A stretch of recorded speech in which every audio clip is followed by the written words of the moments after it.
Senhor, agora chegou o momento de a gente se debruçar sobre a Tua Palavra, Pai. Fala nos nossos corações, Senhor. Que a Tua Palavra, a Tua revelação, Senhor, venha sobre nós, ó Deus, mudando, transformando a nossa vida, Deus.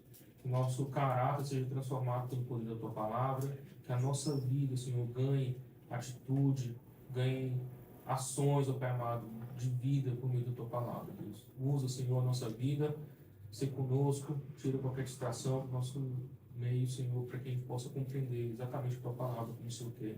Em nome de Jesus que nós oramos, meu Deus. Amém. E agora, falar um pouquinho sobre Tessalonicenses, né? Antes disso, a gente tem feito aqui exposições sobre as cartas paulinas no domingo à noite. A gente fez Romanos, 1 Coríntios, a gente fez também 1 Pedro, né? Então a gente vê uma série de exposições bem seriado mesmo, né? Capítulo a capítulo e tal, com a maravilha. A gente está caminhando para o fim do ano cristão, do calendário cristão, o ano A. E aí a gente achou por bem fazer essa série de exposições aqui, porque ajuda a gente na compreensão, né? Todo domingo a gente estudando um pouquinho o que o autor daquela carta que falar para a gente compreendeu todo, mas estudando um pouquinho a pouquinho, né? A gente estudou também Filipenses, Gálatas não foi não, né, Matheus? Foi Filipenses. Então foi edificante, foi maravilhoso. A carta de Paulo, a primeira carta de Paulo aos Tessalonicenses, uma carta curtinha, são 4 capítulos, então a gente vai ter 4 domingos aqui falando sobre essa primeira carta aqui. Os estudiosos dizem que foi a primeira carta que o apóstolo Paulo escreveu. É essa carta aqui de 1 Tessalonicenses. Então, uma igreja que está situada na cidade de Tessalônica, uma região da Grécia, a Macedônia. A gente lembra quando o apóstolo Paulo, ele, lá no livro de Atos, ele sonha com uma pessoa, um varão, né, um homem, falando para ele: passa a Macedônia e ajuda-nos. E aí ele estava querendo, o planejamento dele era para fazer missões para outro lugar. E ele tem esse sonho e ele fala assim: o Espírito Santo me impediu de fazer o que eu queria para poder ir para Macedônia. E olha só, é um Deus que impede os nossos planos para que o plano dele seja realizado. Então, por mais que a intenção seja ótima, fazer missões, pregar o Evangelho, evangelizar, ele foi impedido por Deus de fazer isso, porque o plano de Deus era outro lugar. Imagina, gente, se o apóstolo Paulo não tivesse ido para a região da Macedônia, a gente não ia ter algumas cartas da Bíblia, né? Já pensou disso? A gente ia ter Tessalonicenses, Filipenses, né? E se o apóstolo Paulo não tivesse sido preso, ainda tem isso, né? Ele estava escrevendo da cadeia. Essa carta aqui não, mas a gente tem as cartas da cadeia. Filipenses foi muito que a gente expôs aqui. A gente começa a compreender como que Deus trabalha de maneiras misteriosas na nossa vida. Ninguém acha que uma prisão vai contribuir para alguma coisa boa. Ficar preso injustamente. Mas naquela época, o Império Romano, o apóstolo Paulo está algemado de um soldado romano dentro de casa. Ele tinha que custear a sua própria prisão. E a gente pensa assim, é uma tragédia. O apóstolo Paulo, na carta aos Filipenses, fala assim: gente, se alegrem, isso é motivo de alegria. Porque se eu morrer, eu vou estar com Cristo. Mas se eu continuar vivo, o Evangelho vai continuar avançando, o reino de Deus vai continuar crescendo. Isso aqui não é nada, né? Então a gente aprende muitas coisas, como que Deus trabalha fora das nossas expectativas, como que Deus realiza o seu plano, a sua missão, apesar da gente, apesar das nossas expectativas, dos nossos planos. Então o apóstolo Paulo está se dirigindo a uma igreja que foi plantada nessa região da Grécia, né, a Macedônia, e a quem ele está se dirigindo. Gente, a Macedônia era uma cidade portuária. Então, quando a gente fala assim, cidade portuária, entende-se que era uma cidade rica, uma cidade onde o comércio ele prosperava muito bem. E não só o comércio marítimo, né, que vinha encomendas e coisas de todos os lugares que não conhecido ali próximo. Mas, gente, o mercado da fé também era um mercado muito conhecido e muito vantajoso, muito próspero. Aliás, o mercado da idolatria, né? Porque aqui também era uma província do Império Romano. Vocês têm acompanhado os estudos do Apocalipse, a gente falou que nessas províncias do Império Romano existia o culto ao imperador, o culto a César, o culto a Roma. Então também lá também tinha os cultos pagãos, além das divindades pagãs do panteão grego, né? Filipos, a gente viu que de lá saiu Alexandre o Grande, é a cidade do pai do Alexandre o Grande. É uma cidade muito importante, de onde uma pessoa que dominou o mundo da época surgiu. E as pessoas diziam que Alexandre o Grande deveria ser filho de um deus, porque ele concedeu um feito divino. Saiu da cidade dele aos 20 anos E aos 33 ele dominou o mundo. Ele já tinha conquistado o seu ideal. 33 anos. Isso parece coisa de youtuber, né? O menino abre um canal, com 30 anos ele tá trilhardário, milionário, não é isso? Só que o Alexandre o Grande não tinha, né, negócio de guerra, matar, derramar sangue. E as pessoas falavam que ele era um ser divino, que ele conseguiu um feito que só uma divindade conseguiria. Depois eles estão sobre o domínio do Império Romano, e César é uma pessoa que conseguiu pacificar o Império. E a gente viu isso nos estudos do Apocalipse. Por quê? Porque existia uma expectativa de paz, de prosperidade no Império. Porque César se auto-intitulou Augusto, filho de Deus, um ser divino. E ele se achava o senhor de muitas coisas. Inclusive, se uma pessoa culpada de morte corresse para um centro de adoração a César e se apegasse na imagem de César e pedisse por socorro, ele era perdoado. Porque a imagem de César era divina. Então existia todo esse comércio da idolatria, de confeccionar deuses, pequenos deuses, ídolos pequenos, né, para poder vender. O apóstolo Paulo já foi escorraçado de várias cidades, apedrejado, porque acabou com o mercado da idolatria. Estava atrapalhando o comércio da cidade, porque como que vai comercializar deuses se agora as pessoas estão se convertendo? Não é isso? Esse também foi um dos problemas da cidade de Tessalônica, uma cidade muito grande, prosperava. A idolatria, né? Quando fala assim, grandes centros comerciais, entende-se que a idolatria é um lugar também que tem uma relevância muito grande para a sociedade. Não só do comércio da fé, mas, gente, idolatria no mundo antigo era um negócio bom e até prazeroso, tá? Prazeroso, entre aspas, porque os cultos, a maioria das divindades, eram feitos por meio de rituais de sexo, de prostituição. A idolatria não era só sacrificar animais, envolvia também você procurar uma divindade para qualquer coisa que você fosse fazer. Por exemplo, vai plantar uma vinha, plantar qualquer coisa. Você procurava uma divindade responsável por aquilo para o seu negócio prosperar. E você tinha que ir lá dedicar uma oferta generosa. Você vai para a guerra, então você procura os deuses da guerra para proteger os seus entes queridos que estão indo para a guerra. Você vai casar um filho, então procura-se o deus da fertilidade para que essa família possa crescer e ser bem fértil. Uma família grande poderia militar, poderia financeiro. Então tudo isso movimentava o mercado da idolatria, gente. Então, para a antiguidade, bom negócio ser idólatra. Além de muito dinheiro, de muito poder, muito prazer, né? Prazer entre aspas, que a gente não acha que isso é útil para a vida humana. As pessoas giravam toda a sociedade em torno disso. A cidade de Tessalônica era bem essa cidade que a gente está falando. Dali emanava para dentro do continente riqueza, religião, influência, poder. Como a cidade de Filipos era uma cidade onde tinha esse orgulho patriótico de Alexandre o Grande, então existiam alguns generais aposentados ali, então poderio bélico, militar, tudo isso girava em torno de uma sociedade do mundo antigo na época do apóstolo Paulo. A cidade de Tessalônica é uma cidade como essa, uma cidade fortificada, murada, que fazia parte daquele contexto onde gerava muita riqueza, muitas pessoas de todos os tipos do império, a cidade se resguardar e se assegurar da sua segurança patrimonial, da integridade física daquela cidade, para que as coisas continuem indo bem como elas estão. Garantido pelo poder de César, garantido pela presença do império, garantido pelos deuses da idolatria. O apóstolo Paulo planta essa cidade e agora está se dirigindo a essa cidade, porque o trabalho de evangelização deles, apesar dessa boa referência que a gente leu aqui, não acabou. O trabalho de evangelização tem que continuar. Essas pessoas aceitaram muito bem a palavra de Deus.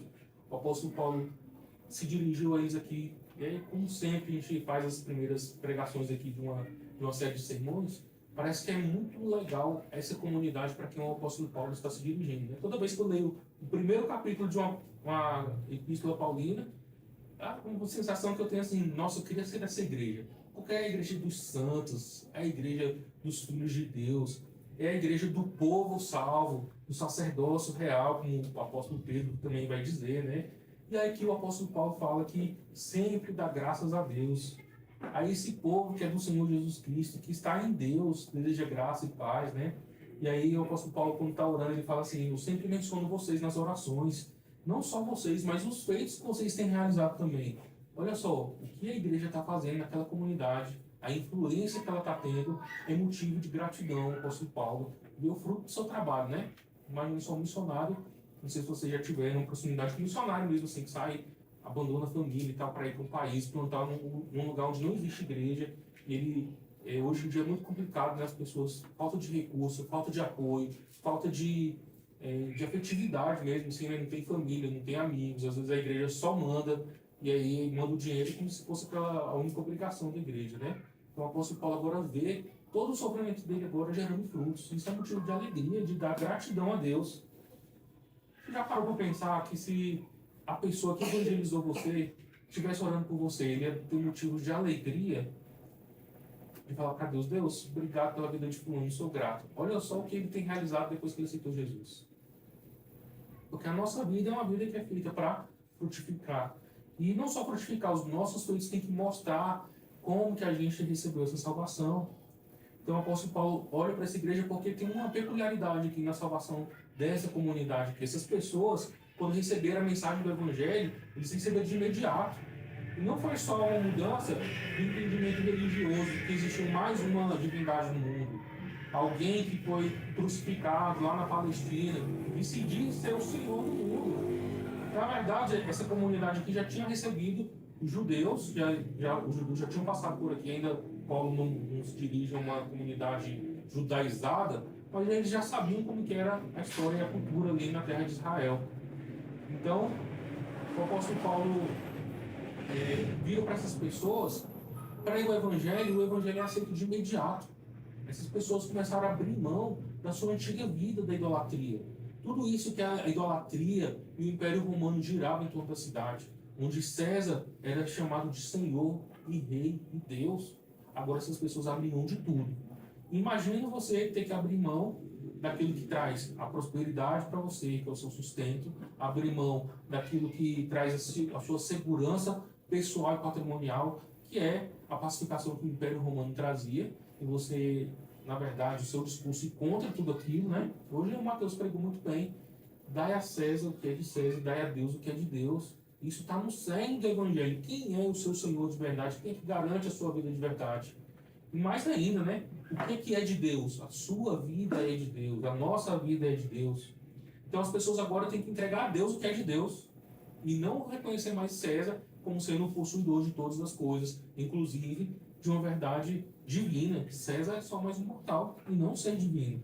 Essas pessoas abriram mão de tal forma que os feitos deles agora eram reconhecidos pelas pessoas que Paulo agora está falando, assim, olha, a gente foi em Tessalônica, por exemplo, os Tessalonicenses, estou sabendo da vida deles, como que eles foram corajosos em aceitar o Evangelho e abrir mão de tudo por causa dessa palavra, como que a vida deles tem frutificado, e olha como que eles agora estão pregando, além de eles terem recebido a mensagem do Evangelho, o Evangelho agora está sendo pregado por eles. Gente, o apóstolo Paulo olha para essa situação e ele vai escrevendo aqui para a gente algumas coisas, né, que vai chamando a atenção. O apóstolo Paulo, no versículo 5, ele vai dizer assim, ó, pois quando lhes apresentamos as boas novas, não fizemos apenas com palavras, mas também com poder. É um evangelho que não é um evangelho de convencimento, de argumentação, é um evangelho de poder.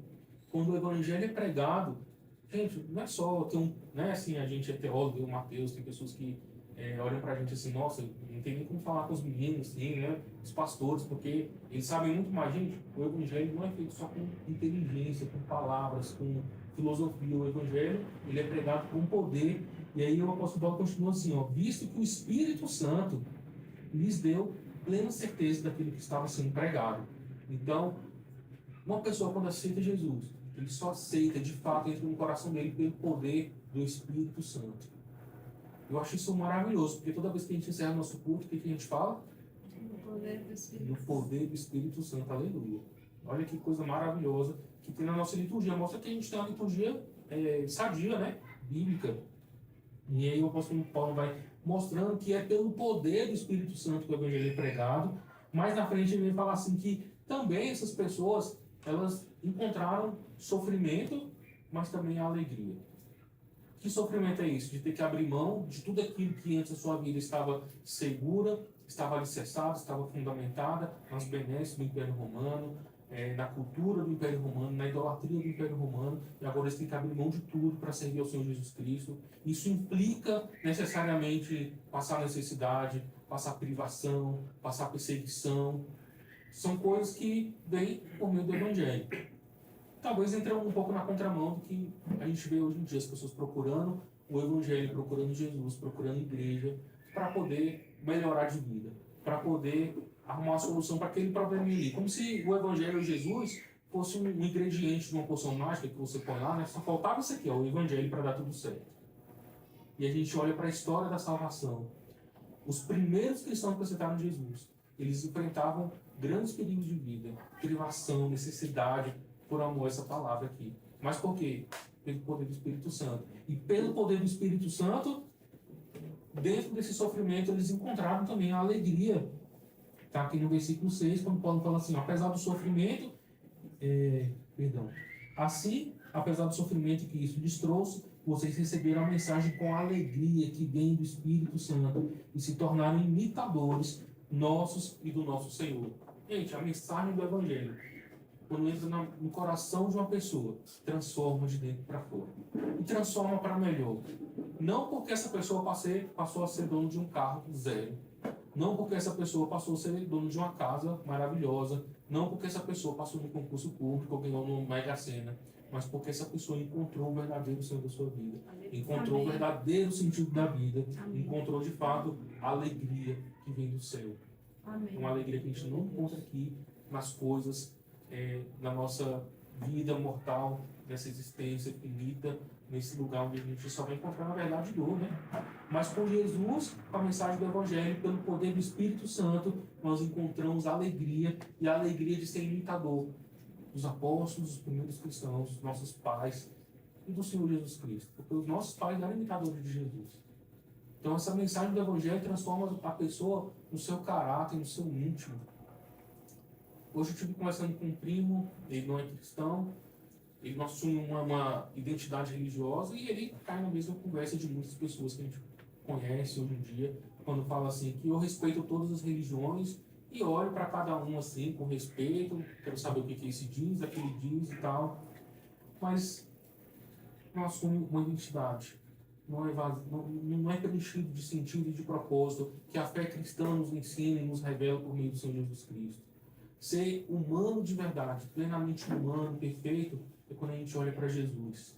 Jesus, sendo Deus, abriu mão de tudo, se tornou humilde até a morte, amou plenamente, perdoou plenamente, não abriu mão dos seus valores, não abriu mão da verdade, não abriu mão de nada por amor.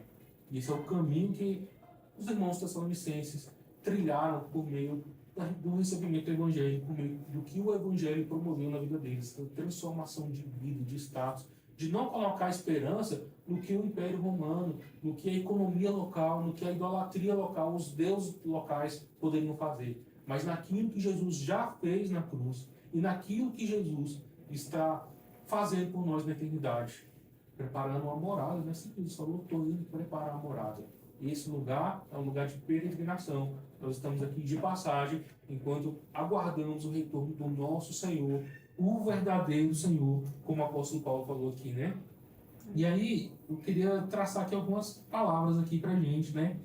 O que a vida do Evangelho faz na vida da pessoa? O que a verdade do Evangelho, quando entra no ser humano, ela promove? Porque esse texto aqui me lembra muito situações que eu vi de pessoas que acabaram de aceitar Jesus. Eu acho que vocês já presenciaram isso, né?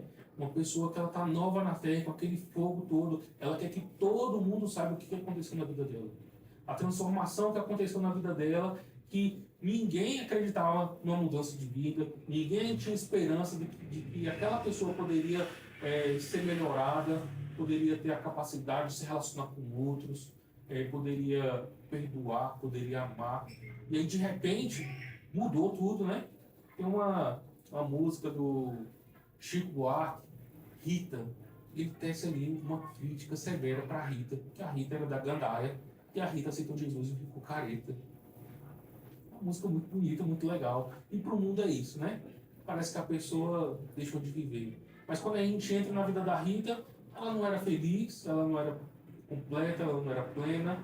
e a gente sabe que uma pessoa que recebe uma transformação que vem dos céus, aí sim ela encontra vida de verdade, encontra propósito e sentido de verdade, e é isso que acontece aqui nessa história que dos irmãos Tessalonicenses.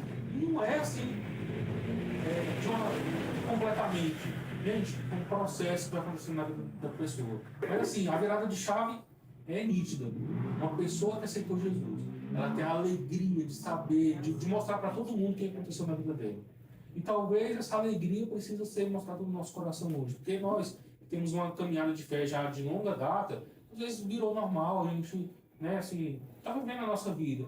E aquele fogo não arde no nosso coração como se fosse no começo de uma vida cristã, onde todo mundo gostaria de saber.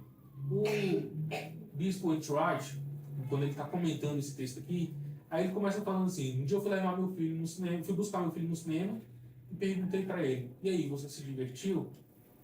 E o filho dele falou que não. E ele assim: óbvio, porque se ele tivesse se divertido, eu nem precisava perguntar para ele. Eu saberia nas atitudes dele, no comportamento dele, na alegria dele, como que ele estava empolgado, como aquilo foi legal para ele. Quando a gente vai no cinema, né, e a gente gosta muito de um filme, a gente quer dar spoiler para todo mundo. Não é isso que acontece? Então, essa mensagem do Evangelho, da alegria da salvação, independente do que vai causar na nossa vida de transtorno. E é bom que cause. É bom que o Evangelho cause transtorno na nossa vida. Porque se a gente viver a vida acomodado do jeito que a gente estava antes, sem transformação, sem vida, talvez não foi o Evangelho que entrou no nosso coração. Essa é uma crítica que tem que ser feita para nós mesmos, né? E os irmãos tessalonicenses servem de exemplo para isso, para a gente, dessa situação. O Evangelho entrou na vida deles. A primeira coisa que eles fizeram foi abandonou a idolatria, abandonou a velha vida, abandonou as falsas esperanças, abandonou as falsas seguranças. Tudo se fez novo para eles. A segunda coisa foi isso que eu falei aqui, né? Agora o Evangelho passa a ser transmitido pela vida deles. Eles não só passaram a ser crentes, agora eles querem que outras pessoas também sejam crentes. E como é que tem sido a proclamação do Evangelho através da nossa vida? Como que essa alegria tem irradiado do nosso coração para a vida de outras pessoas? Talvez a gente, por conta da nossa caminhada de tempo, se está se acostumado com a vida mais ou menos assim, já aconteceu comigo, tá, gente? Não estou dando direto para ninguém, não. Já aconteceu comigo. Ter que orar por uma pessoa, mas nem eu mesmo estou acreditando que a vida da pessoa vai ser mudada. Porque já ficou normal, já ficou no mais ou menos. Não é assim? E a gente precisa olhar para essa palavra aqui, ó. O apóstolo Paulo, quando vai pregar em outros lugares, gente, tem notícias que os tessalonicenses tiveram a vida tão transformada que eles estão transformando a vida de outras pessoas. O Evangelho agora não só transformou eles agora estão proclamando o Evangelho. A vida que é vinda por meio do Evangelho, a nova vida que vem dos céus. Com essa mensagem do Evangelho, da salvação de Jesus Cristo, transforma a nossa vida e faz a gente querer que outros sejam transformados também. Amém. É como se a gente tivesse a maior empolgação. Se o Grêmio tivesse ganhado do São Paulo, eu tenho certeza que o Matheus estava com um sorriso muito maior, né, Matheus? Uma empolgação de futebol. Aqui no Brasil, o futebol é quase uma religião, não é? Se a nação, não botar assim, a nação brasileira não, mas se a igreja tivesse tanta empolgação quanto as torcidas de futebol, talvez nosso país seria um pouco diferente. O Evangelho no Brasil seria um pouco diferente. A gente precisa olhar para essa situação aqui e entender que o Evangelho não é só um Evangelho de que a gente vai receber uma nova vida lá no futuro. A nova vida já começa agora, quando a gente consegue abandonar tudo para trás.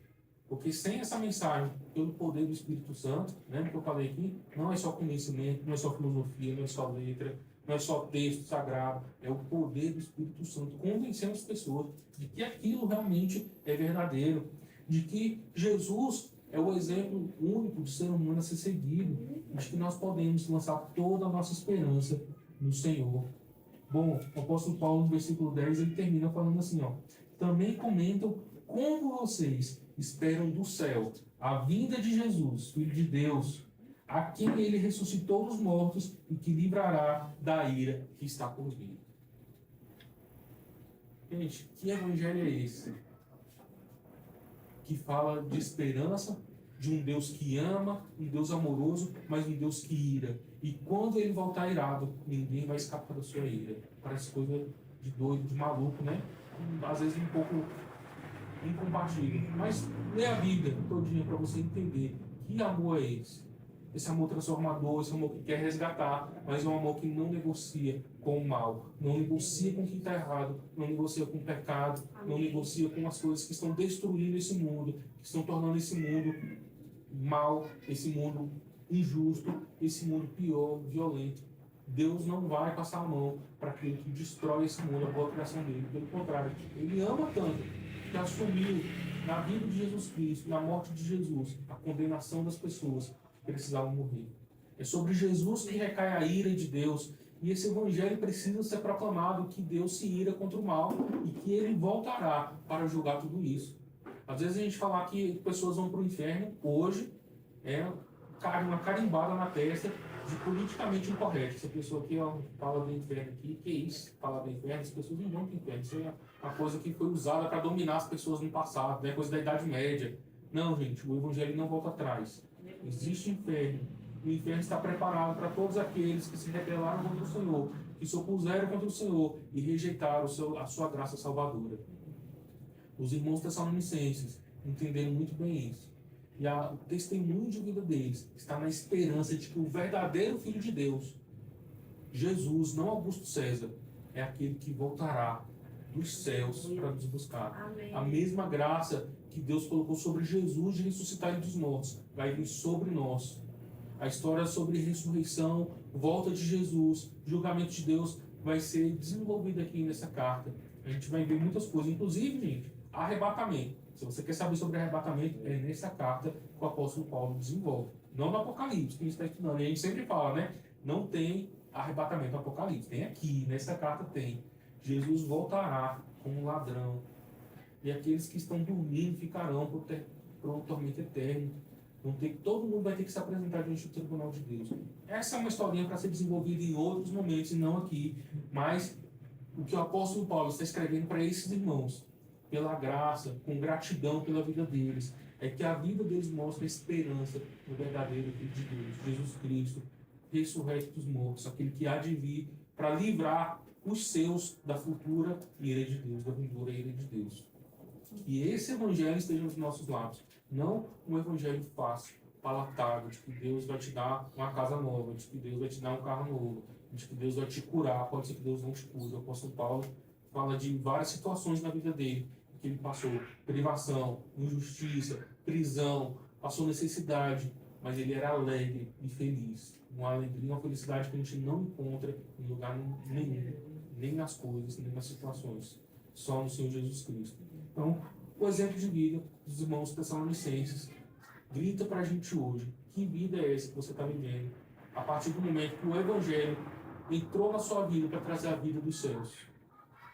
E a primeira coisa que a gente falou foi: você tem a alegria de ter abandonado todo o seu passado, toda a sua idolatria, toda a sua condenação, todas as suas falsas esperanças. É isso que o Evangelho nos convida a fazer. Amém. A nossa esperança não está no dinheiro, não está nas coisas, não está nas situações. Gente, nem na família. Uma família que põe, por exemplo, assim, né, uma mãe que põe uma expectativa, uma esperança demais, um amor muito em cima dos filhos, ela acaba destruindo o seu filho. Porque a gente não pode amar demais uma coisa que não deve ser amada tanto. Tem amores que são reservados só para Deus. Só Deus merece total devoção, total lealdade ao nosso amor completo. Se você ama demais o seu emprego, você está cometendo um pecado. Se você ama demais o casamento, tudo isso pode se tornar um ídolo. E a gente precisa abandonar ídolos, falsas esperanças. Não é porque a gente fez o roteiro certinho, é que as coisas têm que dar certo. Deus não é obrigado a nos abençoar só porque a gente andou naquela linhazinha ali, não. Deus já prometeu e vai cumprir que Ele voltará. Aí sim, uma vida perfeita, sem mal, sem dor, sem pecado para nos atormentar, sem injustiça, na eternidade. Até lá a gente vive essa vida do Evangelho aqui, esperando a volta de Jesus, onde Ele nos livrará da ira de Deus. Que Deus abençoe nossas vidas e transforme o nosso interior de dentro para fora, pelo poder do Espírito Santo. Nesse convencimento de que esse Evangelho é o Evangelho da verdade, que isso é digno de confiança. Não como algumas pessoas que a gente, né, até mencionei meu primo aqui. Eu respeito todo mundo, eu vou lá e vejo a sabedoria de todos. Gente, não é assim.